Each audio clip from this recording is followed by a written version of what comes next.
you obviously have been living in Washington a long time. How long have you lived here? Roughly about 32 years. So. Okay, and clearly you're a familiar face to many citizens in Washington. And you've mentioned the importance of candidates being from here, or at least having lived here for some time, raising children here, children going to school here, things like that. If you're elected mayor, it's possible you'll be serving with people maybe on the council who haven't lived here as long, who are maybe fairly new to Washington or haven't raised children here. So do you think their ideas and opinions are valid, or that it's a requirement to live here a long time to serve? Yeah, their opinions will definitely be welcomed, looked at. I've told people in the past, I like to take situations head on. I like to handle the problems as quickly and as efficiently as we can. But that does mean stopping and taking time to look at the entire circle. Problems always come full circle. So you got to know the pros, the cons, you got to know the ins and the outs. So yeah, any new council member that brings up ideas, we would definitely, love to have them, consider them. And my biggest goal is to get the council to work together. Mm-hmm. Okay. And obviously people know, and some of them you provide care to at the clinic. And also you mentioned at the forum that you served in the military and that you've done leadership by leading troops into battle. Yes. And I'd like to thank you for your service. My daughter's a Marine, so I understand Thank you a little bit about those sacrifices. But could you share a little bit about your service? Sure. What battles or when you served, and was that the beginning of your healthcare career? That's a very good question. Mm-hmm. My military career was wide and varied. I went in right after Reagan had gotten shot. Me and several of my friends decided we wanted to serve. So we went in and we wanted to do it all. So we wanted to be airborne. So we immediately went to basic training to be infantrymen and went to airborne school. Luckily enough, I was stationed, all four of us went to Fort Bragg, where we were able to participate in the invasion of Grenada. We spearheaded into Grenada. That was our first taste of combat. And then, just by being in the military, giving me a chance to travel the world. I've been to 13 different countries. I've been around the world. I've seen other militaries operate. I was able to attend advanced leadership and basic leadership courses there to basically enhance my skills already. Once I left Fort Bragg, I went to Fort Campbell, Kentucky, where I was a member of the Air Assault School and the Air Assault team up there. We went and actually had served one mission in the Sinai with the Multinational Force and Observers with the 82nd, and was stationed to do another one with the 101st, and I got sent back a little early, and the plane that I would have probably been on crashed in Gander, Newfoundland, killing all 248 soldiers. So I've had ups and downs in my military career. The way I got to the medical field was after a couple of years in Germany, they sent me to Fort Gordon, where I was an infantryman, and didn't have a lot for an infantryman to do at a signal school. So the sergeant major of the base asked me what I could do. I said, well, I can do a lot of things, swim, scuba dive, all that stuff. So he said, do you want to be a lifeguard? So I ended up being a lifeguard for my last 2 years in the military, working at the Fort Gordon Rec Area during the winter times at the indoor pool, and then Clark Hill was called Clark Hills now. Back then it was, and I did the lifeguard there. So, and that's where I kind of got my first taste of the medical field, I guess you could say. A lady was injured, and the EMTs came out and kind of treated her a little rough, and I decided I wanted to be an EMT, and I've just been going to school ever since. So. Oh, okay. All right. Well, again, thank you for your service. So the other candidates for mayor have spoken quite a bit about change that they feel is needed in Washington. What, if anything, do you think needs to be changed in our local government? It's a very good question also. And I've listened to the other candidates, and I can agree with some of their change. I think change is going to start with the initial process of getting our city councilmen to work together. Communications is going to be the first thing that we work on changing. Communication has to be clear, concise, it has to be informative, and our communication between council members right now is not that way. Mm-hmm. So I think that's one of the biggest things we have to work on. And then, of course, working across the border. This side, that side, this district, that district. I live in District 1, a proud resident of District 1. I've ran for District 1 council and almost won by about 30 votes short last time. So I'm very into with what District 1's going through too as well. And I like to be informed and I like to be transparent. And that's something that the government needs to do. Our city council needs to be more transparent. We need to be able to communicate with each other in a professional, educated manner, not yelling and screaming, not taking sides, but working together. So that's one of the first things that I really want to change is just basically how we conduct our business. All right, and you mentioned transparency too. So I have been a proponent for that and bringing up specifically open records and open meetings laws and the transparency that's required there for council and city government. So are you familiar with those laws, and would you be committed to helping ensure that the council is compliant with those laws so citizens are aware of what's happening and getting the information that they have a right to have? Oh yes, ma'am. Transparency is a must for government. The people have to know what their politicians or their elected officials are doing. So yes, I'm definitely into that, and I do understand the laws. I've been reading up on them, and I've known about them for years, and I've used them in many cases. And the city is fairly transparent from what I can tell so far. There are things that I would like to put out in the city council meetings that they don't currently do, which I would definitely work on and make sure that it was done correctly. I've looked at other agendas and, of course, working in different areas like the hospital and EMS, and I was a flight nurse for a while, and now being a nurse practitioner, I understand that putting the information out there to people is very important. Making sure they understand what we're doing for them, why we're doing it, and not trying to keep them in the dark. So transparency is very important to me. And the laws are actually, I think, fairly straightforward and not really complicated, because some laws can be really complicated. But the open records and open meetings, things like having the agenda available at a certain time before the meeting, having the minutes available to people, when to go into executive session, how to handle those things. And the First Amendment clinic at UGA has great, education and things as well that, council members and things like that can do. So I'm glad to hear that you think that's important. Yeah, Georgia Municipal Association has a great look in their book. They've got great ideas on how to do open meetings and how to, make sure the meetings are conducted in a proper way. And by doing performance improvement for the hospital for years, we always had, there's a lot of stuff with performance improvement that you keep off the books, but then some of it has to be open to the patient and their family. So, putting that information out for the citizens is very important. I get confused when I go to some council meetings.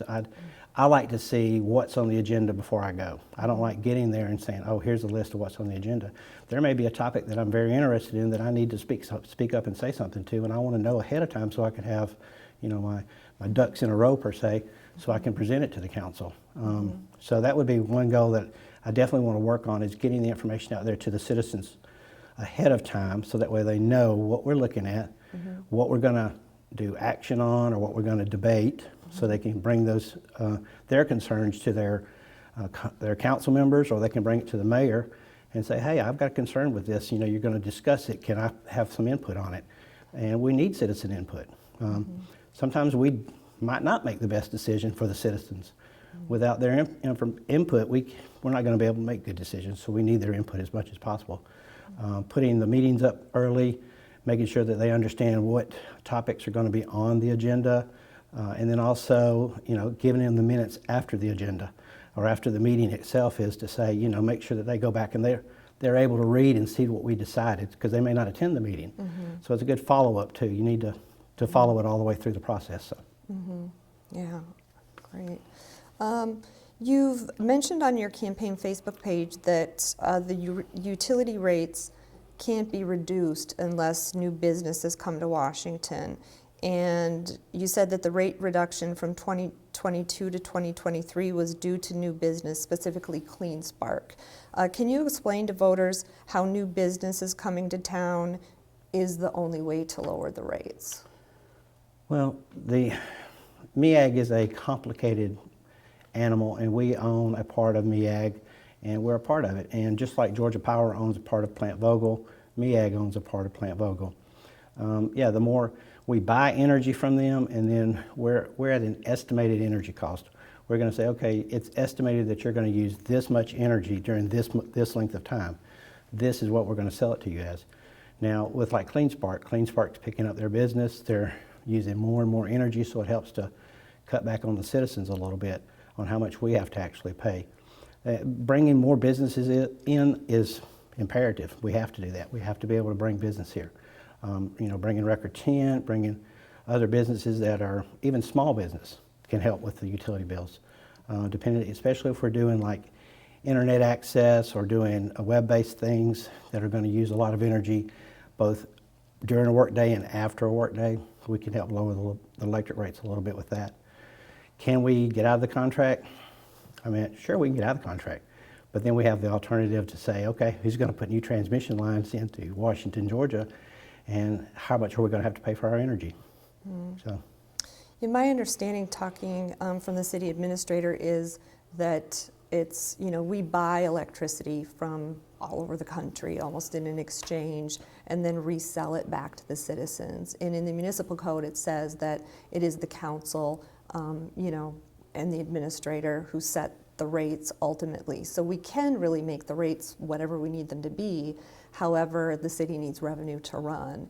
And I think it was last year, just over $27 million came in from utility revenue, and the entire budget of the city is $35 million. Right. So by and large, the bulk of the revenue is coming from those utilities. So, finding a way to diversify and not be as dependent on that utility revenue. So really, we can adjust the rates to whatever we want them to be, but we need money to make the city run, is my understanding. Right, city is a business, and you have to run it like a business. Unfortunately, sometimes business is good, sometimes business is bad. In the past years, we've had bad business. We've had business that,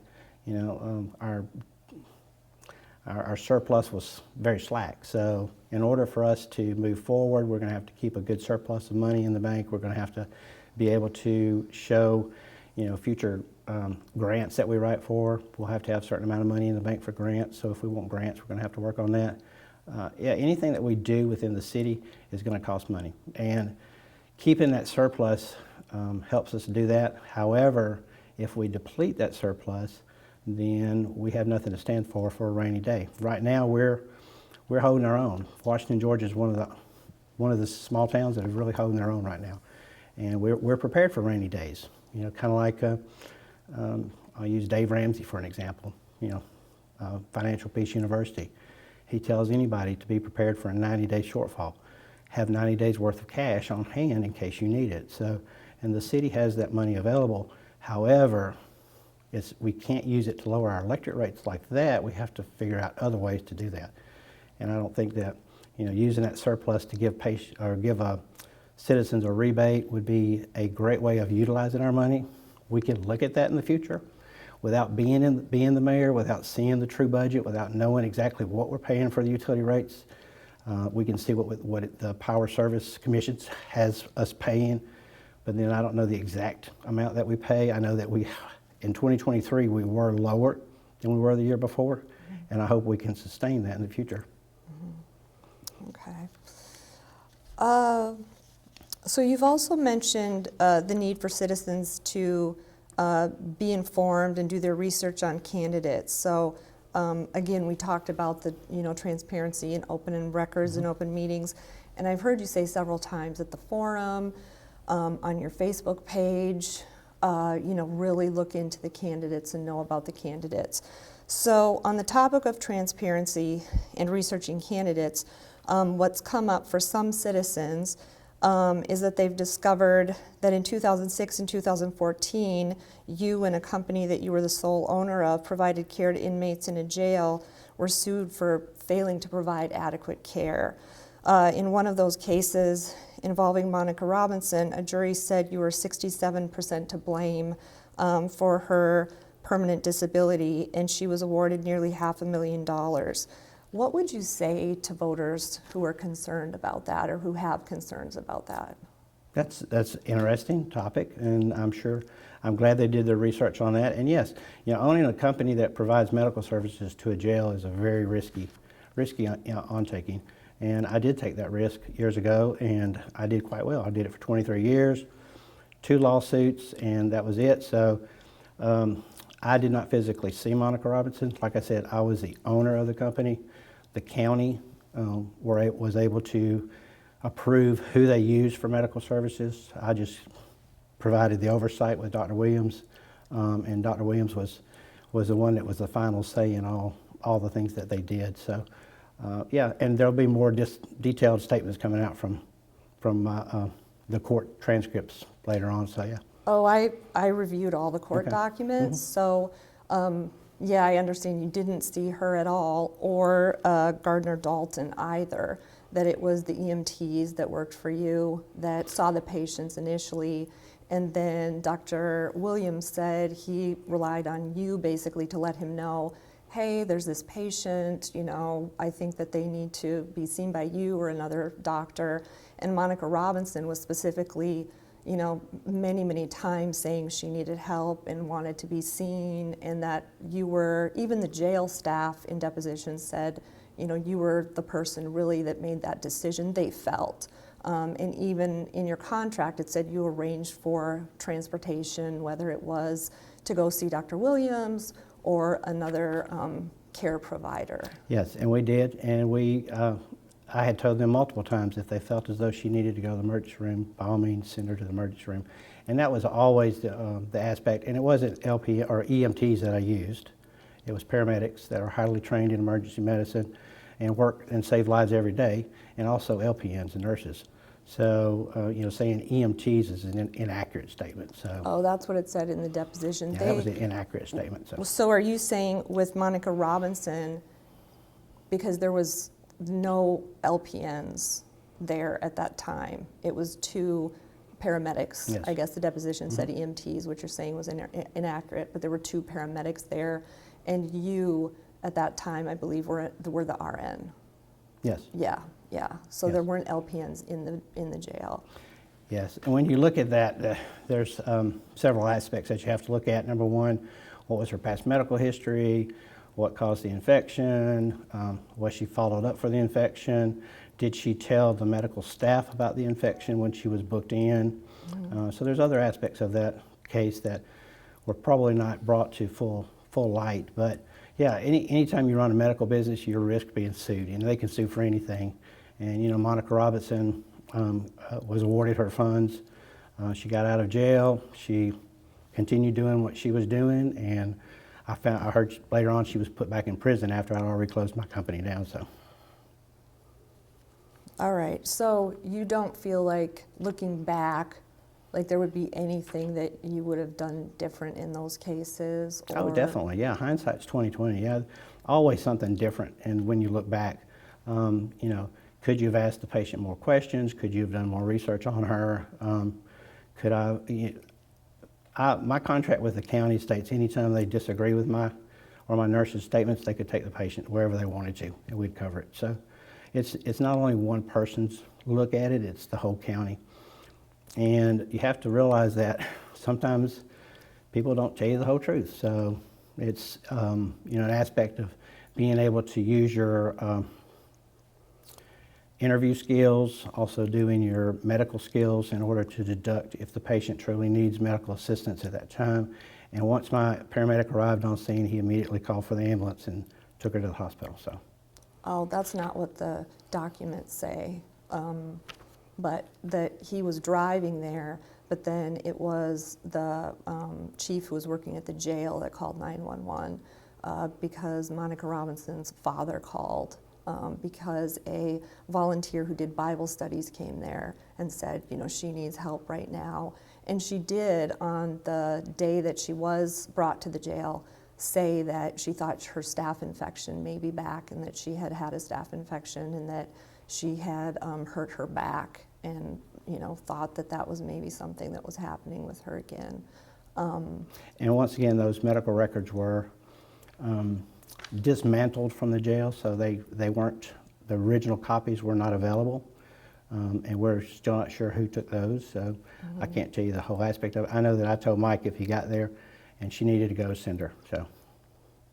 Okay, yeah, I didn't see that in the depositions or anything, but if you find anything that, states that I wasn't able to find reviewing all the documents, I would welcome you, sharing that with me, and I'm happy to then share that with people too. Well, I'll be happy to share it too. Yeah, absolutely.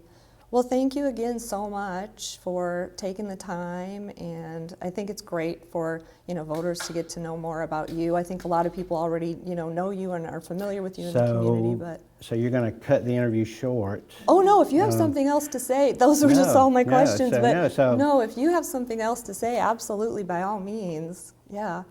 I mean, is this just a setup to basically stab me? So, Oh, no, not at all. Let's talk about what other changes might happen.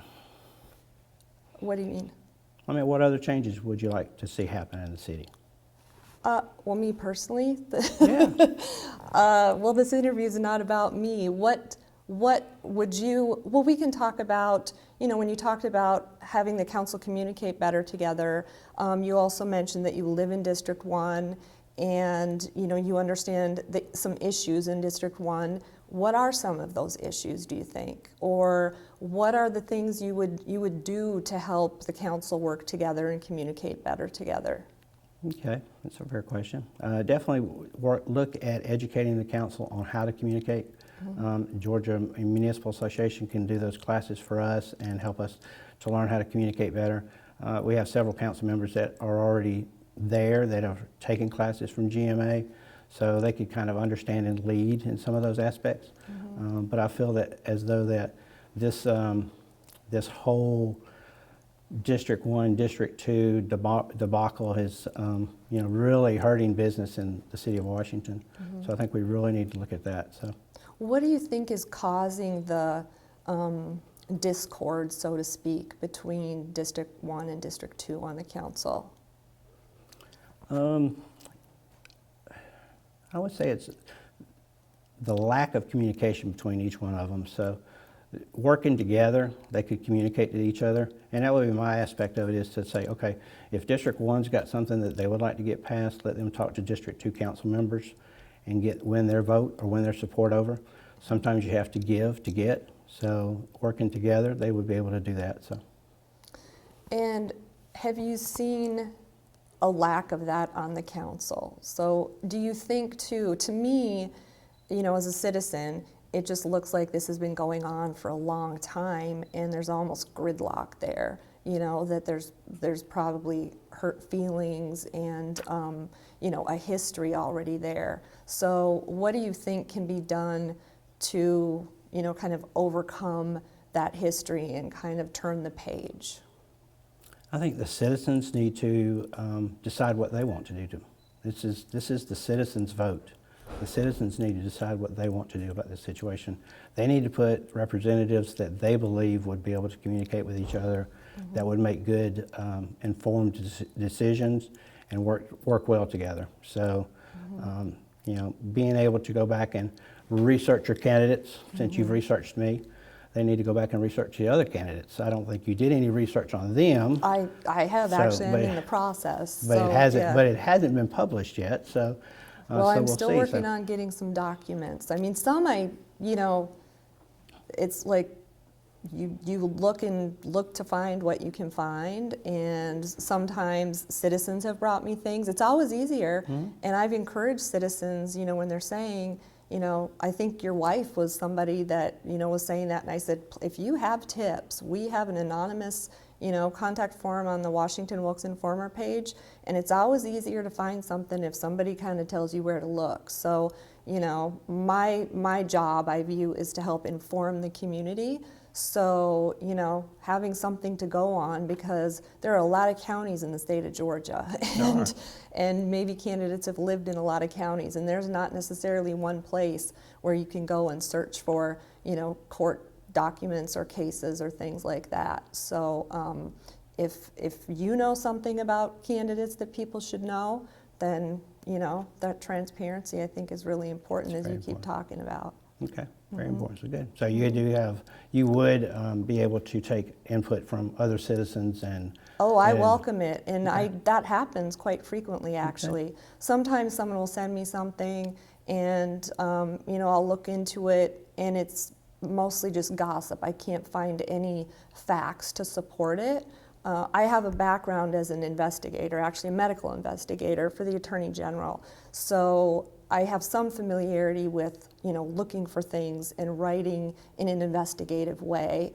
So yeah, I mean, I think that's really important. So I don't want you to think I'm not, looking at anybody else or looking for anything, because like you, when you're saying it's important people know about the candidates, I think that as a citizen, I think it's very, very important. And that's why I wanted to give you an opportunity, because people are talking about this.